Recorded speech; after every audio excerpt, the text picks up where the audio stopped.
Një aksident trafiku i ndodhur pak pas mesnate ka përfunduar me arrestimin e një 43 vjeçari nga fshati Vranjovci Gostivarit, i cili jo vetëm që voziste duke qenë në ndikim të alkoolit, por edhe e braktisi vendin e ngjarjes pa njoftuar autoritetet.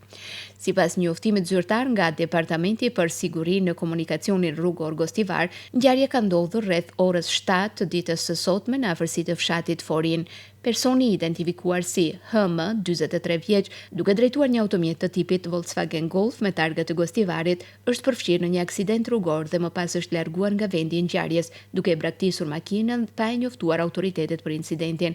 Menjëherë pas pranimit të informacioneve për aksidentin dhe largimin e drejtuesit, njësitë policore kanë ndërmarrë masa të shpejta operative dhe e kanë lokalizuar duke ndaluar personin në rrugën Ilinden në Gostivar. Gjatë kontrollit, policia ka konstatuar se drejtuesi ishte në ndikim të alkoolit me një nivel prej 1,62 promila në gjak, çka përbën një shkelje serioze të rregullave të qarkullimit rrugor dhe një rrezik të drejt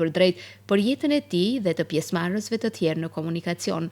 HM është ndaluar në stacion policor në Gostivar, ku ndaj tij po kryen procedurat e nevojshme hetimore. Pas dokumentimit të plotë të rastit, pritet që ndaj tij të kryhet kallëzim penal në bazë të nenit 297A të Kodit Penal, i cili parasheh sanksione për drejtim të pakujdesshëm të mjetit motorik. Policia apelon për respektim të rregullave në komunikacion, veçanërisht në lidhje me ndalimin e drejtimit të automjeteve në ndikim të alkoolit, si një nga shkaktarët më të shpeshtë të aksidenteve me pasoja të rënda në vendin tonë.